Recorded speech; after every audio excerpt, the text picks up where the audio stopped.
and I actually just graduated from USI this past fall, and I decided to go for year number 5 in Evansville. Okay. Yeah. Awesome. I am Jenn Moorhead, and I'm a local entrepreneur, and we're both here with Evansville Promise. Promise Zone was designated through Echo Housing a year ago, and so now we're moving forward with 4 AmeriCorps Vistas, and Teddi and I are 2 of them. Okay, so what's a Vista? I guess is my first question. I saw the list and I was like, oh, what is that? Well, a Vista in general is one of the 3 groups that AmeriCorps really works with. And as a Vista, our main message is we're here to eradicate poverty. And even though the Promise Zone only has 10 years as a designation and a year working with it is what we'll be doing, it'll be a scratch off the surface, but it's still impact to move forward and change. Okay. And so you mentioned 10 years. Did that started like as of last year? Yes, June 6th. June 6th. Okay, so we have been a year into this, and we've already got something has happened, right? Our director, Silas Matcham, he has been the active Promise Zone director since January, and they have written 7 or 8 grants, and they've received, a decent amount of money from federal funding. And we have initiatives in 6 different work groups to move forward and try to keep writing and keep obtaining more money. Yeah, and I tried hard to figure out what the Promise Zone is. So I was trying to read up on it again, because when it was announced, I was like, I kind of get the initiative, I guess. But do you guys have a good summary on that, on what exactly the Promise Zone designation does for us? We do. I figured at this point you probably do. We do. It's our job to help people understand this. Yes. Great. I'll just kind of throw out some words, and then if I miss anything, Teddi can fill in. That's generally the trend between Teddi and I. Perfect. So as a Promise Zone and with the designation, basically what that does is open up opportunities for preference in federal funding. So when you write a grant application, you need to score 100 out of 100 to get the money to actually receive that grant. So there's different areas, community revitalization, residential engagement, education. There's different portions, and each section is scored. So for instance, if a group of organizations was writing for a grant and they scored a 95, and they're within a Promise Zone designation, then you're going to get those extra points to get you to a perfect score. Gotcha. You're going to get preference. And then there's also opportunity. We were able to earn tax credits this year. And I believe Silas was saying that that's going to help fund like $14 million in projects here in Evansville. Wow. So in a nutshell, we don't have any money personally per se, but we have a lot of tools to help collaborate and bring organizations together to help them do everything appropriately to have the best chance at receiving federal grant money. Okay, so you help them write the grants then and help identify, I guess, whether or not they qualify? We do not help them write the grants. We help organize. So if they've got a group of people but no grant writer, we can say, we'll call around to the contacts we have and find a grant writer. So we kind of just facilitate the process within our work groups. Yeah, I would say that the Promise Zone and the Vistas in general are the adhesive between organizations, and not necessarily for neighborhoods, but we have the resources to help find opportunities for these neighborhoods to prosper. And so when we do help with these grants, for example, I had found a grant for education. All the Vistas, let me sidetrack, we all have work groups, like Jenn was kind of saying. For example, I have education. So I found a grant that would help students in low-income families continue schooling, and it would provide health care for them. So this is an initiative that Ivy Tech, in tandem with the Promise Zone, are trying to push for. So when we bring the Promise Zone back into, well, what do they do? That's exactly what we do.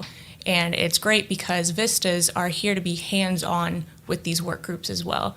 We are representatives, and we also want to keep everyone updated. And this is our job as Vistas. We're here to make the connections and make collaborations work so everyone can get farther. Okay. So you guys aren't just waiting for someone to come and tell you, hey, we have an idea. You're actually out there looking for ideas. So. We have the 6 work groups, I guess we should touch base on. So we have, Silas is so much better at listening to these work groups than I am. But we have health, education, crime, economic development, job development, and what is the last one? Oh, no. Okay, hold on. Education, Sorry. health, crime, job development, community engagement is a new one coming, economic development. I think that's all. If not, you can find us on Facebook. Right, there you go. You can look us up under Evansville Promise, and you can find our work group information there. Okay. But anyway, so within those work groups, we have obviously healthcare leaders, education leaders, and we're also incorporating some residents as well into these work groups. Okay. And at the beginning of your work group, they set goals and initiatives, and all of those goals and initiatives need to be resident based. So with our Promise to Listen tour, which launched yesterday, we are going out into the community and we're engaging with people, and we're trying to hear what their needs are, what their barriers are, to make sure that when we go back to these work groups that the initiatives are We didn't mention Or housing. sound. Housing. Was housing. the original Housing. sixth Housing There you is go. the sixth See? one. Now you'll find it. Yeah. But anyway, so that's kind of how the work groups run. It's our job to make sure that the residents are heard within these work groups. And when we're, when we're searching for grants, because we're all responsible for finding funding as well, the grants that we're finding match what the community needs and what the community has voiced that they want. So we have an event coming up at TP Park on Wednesday. What's the At specific date? Resurgence Church, and we will have like food and refreshments at the beginning. We'll have a meet and greet, and then we'll move into the listening part of the session. And it's what Jenn was saying. This actually leads into what we're here for. These are the answers we need to hear in order to make change in neighborhoods for these Right. residents. So the Promise to Listen tour our first event was last night, and it'll carry out through about August 30th, and there may be opportunity to add more dates in between as we see fit and what neighborhoods really need.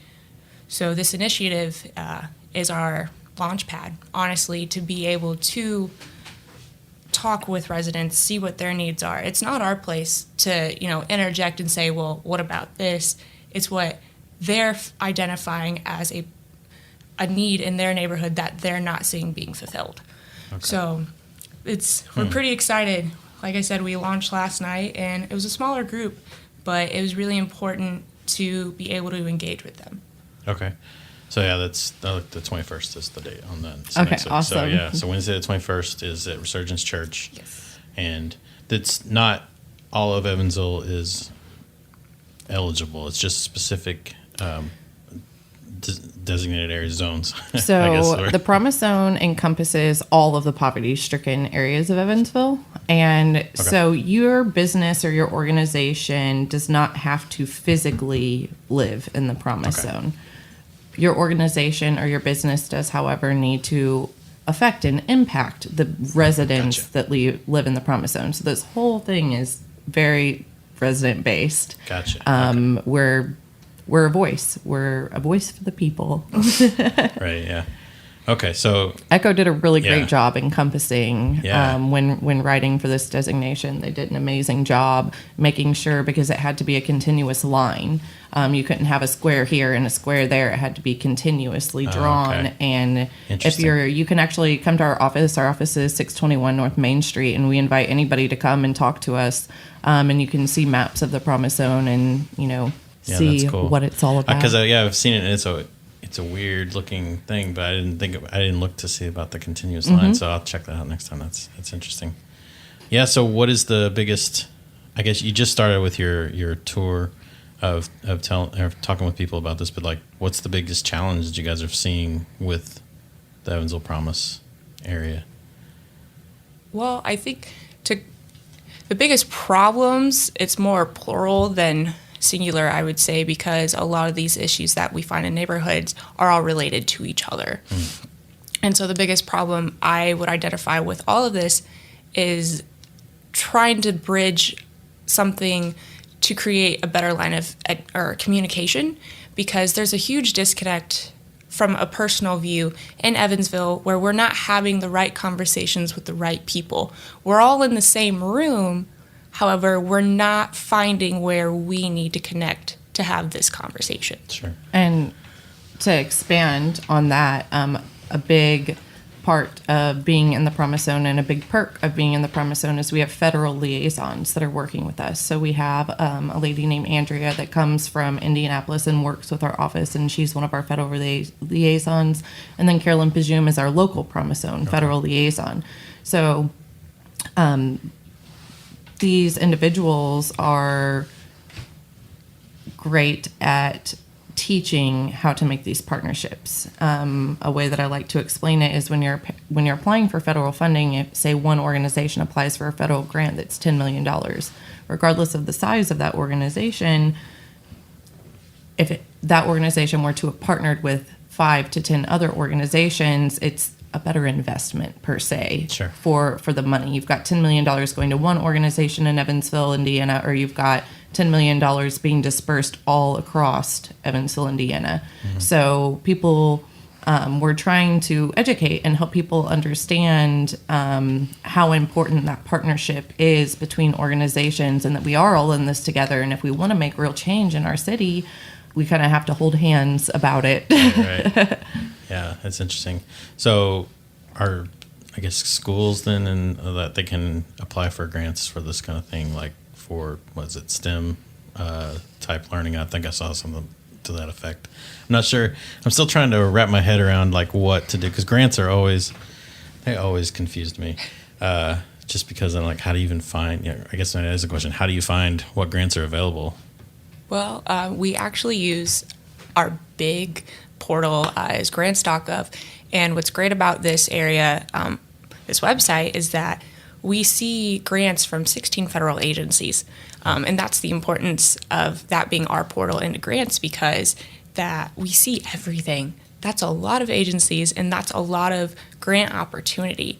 And sometimes you have to really search. There have been days where Jenn and I will look through the just front page without, breaking into categories. And then you go in and then you keep trying, and your eyes will burn after a few hours, but it's worth it when you find that right grant that you cannot wait to share. Teddi and I were actually laying on her bed doing grant searching one night, and I looked at her and I said, Teddi, we've been searching for grants for 4 hours now, and I haven't found anything relevant. And then shortly after that, I found something that was really awesome, and I was able to take that to my work group, after 4 hours of searching, and see organizations pick up that grant and move forward, and it was a really cool experience. That's cool. So although the searching can be tedious, and let's just keep it at tedious. When you find something that fits your community, and you find that grant that works for those organizations that have voiced their needs to you, it's an amazing feeling. So this portal that you talked about, it's not available to the general public, or is it? Yeah, you can go. Available? Yeah, you can so pull it up. If somebody's listening and wants to jump in and help you, you're not going to turn down any ideas, right? No, absolutely not. We encourage that. Yes, we please encourage help. that. And there's also, so that's federal grant money, but there's also foundations that offer grants. We just applied for a grant to help with our tour.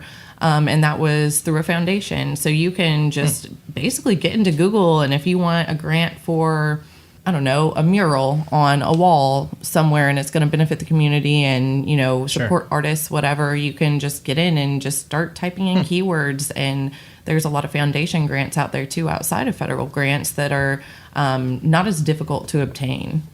Interesting. Yeah, I just never know where to look. So I'll have to get those links. Maybe we can link them up in the show notes or something for people to take a look. That's cool. A mural, that I didn't think about something like that, but it is beneficial to and you can have the artist make something that's inspiring to the community, right? I saw you guys were out on bikes last night. You got the Upgrade Evansville, they hooked you up, right? Oh yeah, definitely. Yes. And it's really awesome working with Austin, because he's so charismatic as well as compassionate about bike share. And I was having personal issues with the app. It was done immediately. And he goes, hey, just check it. If not, I will have the person from Zagster call you. And he called me, and we took care of it. Yeah. So you can tell, this is a program that people are passionate about. And secondly, I personally had a lot of fun riding bikes. We had Yeah. a blast. At first, I was kind of grumpy. I was thinking, man, I got to lug this bike around with Right, me. right. And then I got on the bike and I was like, okay, this is really awesome, actually. And it really did make things so much easier because by the time we were done canvassing that day, we were so far away from the office, it would have taken us forever to walk back. Yeah. And we had our bikes. And Right. so we really appreciate, Upgrade Evansville and their bike share program allowing us to utilize these bikes for their tour. And we're going to be posting pictures. And actually, that bike program is doing amazing in Evansville. There's a every ton day of people I using see- those bikes. I see the bikes everywhere. So, It's awesome. Yeah. So when you were out canvassing, were you met with general confusion on what you guys were talking about? Were you like, everybody was like, oh yeah, that thing, I know exactly what you're talking about? Or what was the vibe, I guess? They were like, why are you knocking on my door? That's fair enough. But everyone, Teddi can attest to her experience too, but from my experience, everyone was interested, and I actually collected information from those people. They Okay. were like, this is what's going on, and so that's really cool. Yeah, I have past working with canvassing. And so for me, it made everything a lot easier. But when Jen's talking about engaging with residents, I feel like she had a more positive experience because there were people I experienced that said, I don't want to do this. I don't want to go. And for me, it's really shocking to hear that because these are residents you feel like have lived here for so long that they don't believe in the change that's coming. And they think, well, you're just here to talk to us. That's it. Right. And so it's having to remind residents, no, you do have a voice. We're here for you. It is our job to do this for you and make you enjoy being in your neighborhood more. So that's one of our biggest challenges, actually, is that multiple organizations have collected data within the city, and for great purposes. But change and community revitalization is a long process. Change doesn't happen overnight. There's a lot of pieces to that puzzle. And so to some of these residents that, maybe don't know that, don't realize what an in-depth process it is, they're like, you're the third person that's knocked on my door and said this. You're just another person, from the local government. You're not going to do anything.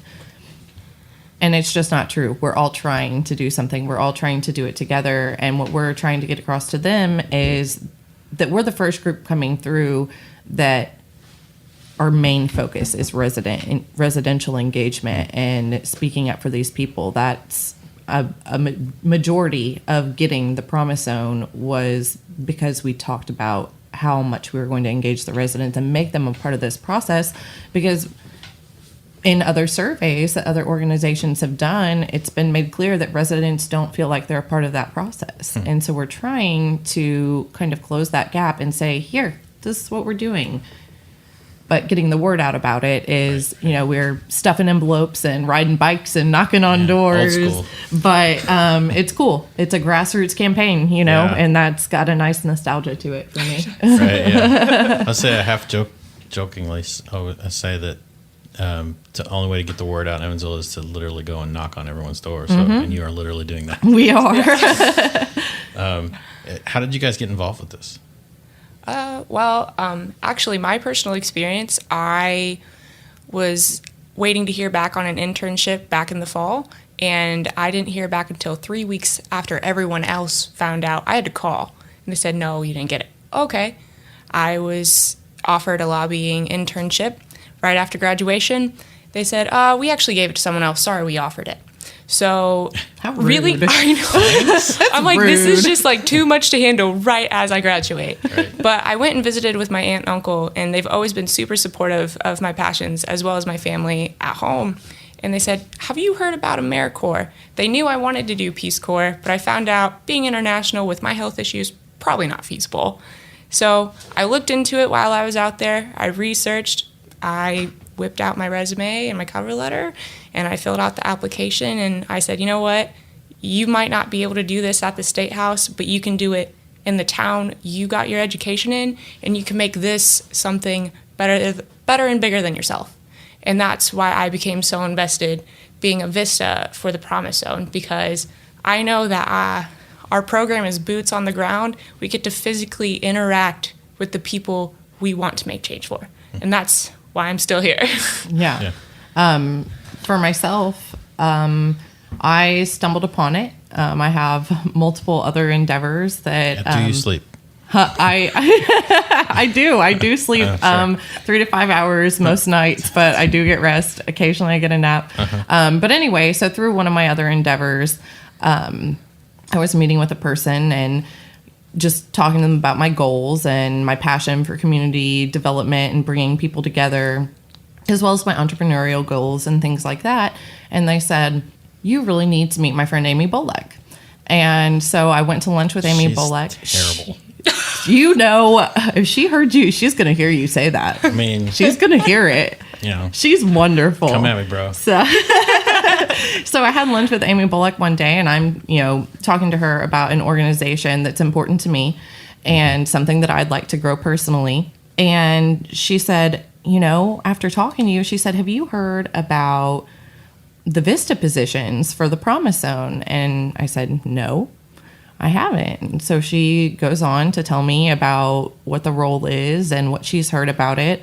And at the end of the meeting, she said, well, I think we just plan the next year of your life. So I'm really excited about it. I went to the federal convening last year when they introduced Silas and all of that. I introduced myself to Silas and I was like, I'm going to be a Vista. Yeah. And long story short, I got distracted by Jimbo and lost track of what was happening. And through my PA business, I ended up at a Jacobsville join-in meeting to take notes for a client. And in walked Silas. And I stood up and said, hi, I'm Jenn Moorhead. I met you, back at the convening. And I really wanted to be a Vista. I'm sorry I missed that opportunity. I got a little distracted. Imagine that. And he said, well, it's funny that I ran into you today because today's my last day to find my fourth Vista. And so I turned in my application and I couldn't be happier. The office that we work in is really cool. We've got Teddi, who's communications. I'm fundraising / marketing. Courtney Johnson is our community engagement Vista. And then we also have Sean Newton. Mm-hmm. He's the only one of us that isn't from Evansville. He came all the way here from Michigan to be a Vista. And he's our IT guy. He does all of our social media. It's a cool team. Yeah. We have an administrative assistant that is pretty cool that kind of helps us glue all the pieces together too. Nice. So Jimbo, I wanted to make sure that people aren't concerned for you or something. Jimbo is what? That's just a startup company I have. That's not important. Yeah, I just wanted to not important. I just wanted to make sure that people were like, Jim, what the heck is Jimbo? Okay, yeah, no, that's not an illness. That's a thing right. that I do. We were distracted by, it was an actual other thing for That was for BizCom, yeah. Right. Okay, and to be fair to Amy, I will say something nice. I know she's pretty integral for us getting that Promise Zone designation. I know she did a lot of hard work for that. So yeah, and Stephanie Timbarge, that woman is she's kind of an idol. I just kind of have her on a pedestal. What she's gotten done in the things that she's forged ahead with in Evansville, it's really impressive. Yeah. And I think we all feel pretty privileged to work underneath someone that is so for Evansville and such a visionary. Mm-hmm. I think we're all really happy with our superiors. Right. The people in charge, you're in good hands. Yeah, Okay. we really are. Great. So if somebody hears this after you're done, you don't have, or it's past the resurgence meeting, and they want to get involved somehow, what is the best thing for them to do? Well, the best thing to do, we try to say this at most meetings too, because we know not everyone can make it to other events. So if you can't make it to TP, feel free to drop in at 621 North Main at our Promise Promise Zone office. I don't know how many times I say that in a day. I know. Because we're there. I know when we were canvassing for Jacobsville, there were residents who said, I don't have a car. I don't really get out. I said, well, if you want to walk on down, we're right here. We'd love to talk to you. Yeah. And so that's, home base. Come see us. We're more than, happy. Okay. And if you want us to meet with you, give us a call. Yeah. And then also, definitely if you have any questions, because I've gotten Facebook messages and things like that. And honestly, it's difficult for me to keep up with Facebook Messenger sometimes because I have people messaging me socially and for professional reasons. So messaging the Promise Zone Facebook page or calling our office phone number, which is listed on our Facebook page. If you have any questions, anyone in our office would be more than willing to, set up a meeting with whoever, you fit into, whichever group. And then you can find all of our information at our Evansville Promise Facebook page. We have a Twitter, we have an Instagram. We just got a YouTube channel. We got a YouTube channel. Man. We're starting off the blog with the tour, and then our website is coming, and it's absolutely beautiful. It's real but there's cool. some like last minute things that still need to be touched on. Always last minute. But yeah, if you live in the TPE Park area, though, please come out on the 21st at 6 to 7. We're going to be grilling burgers. Actually, hold on. She says 6 to 7, which is the listening session, but come 5 to 6, and it's a meet and greet. Oh, There you yes. go. Yes, we're just All introducing. important networking. Teddi is the go-to for information. There you go. There you go. But anyway, yeah, so we're really hoping to get a bunch of people out there and, engage with those residents and just meet some people, because what we found doing this listening tour is that we're gathering information that you wouldn't normally get from a survey. We're finding things out that we had no idea were issues in the community because we literally are just letting people talk. Right. And it's neat. Is there anything you can share that made me curious? Is there like something that really surprised you that was an issue that you're willing to talk about? One that I heard from some of our older demographics last night, for example, is that a woman had shared that her grandson can't really get a job bagging groceries anymore because at this point in time, excise is so particular that when baggers bag nowadays, they have to deal with alcohol more so than often. And they have to have certain, licensure and permits to do that. I mean, I did when I was a server, and I was 19 and I could touch it. So now age requirements are going up, and then, job availability for those that are under 18, become a lot more scarce. And so... And then you have trouble developing a work ethic, and you have trouble developing those skills at a young age that they can take with them through adulthood. So that's just one example of interesting things that you wouldn't necessarily think of that are issues and barriers in the community. Yeah, interesting. So that is interesting. I don't know. And didn't think about that. I'm trying to get my daughter to get a job, so that would be a problem. My dad's trying to get me to get a job too. Well, Hey, we need some You'll interns. probably I see will that all plug the for that. Yeah, we're setting up the page through USI to actually obtain some interns to get a little bit of help because we need a little bit of help.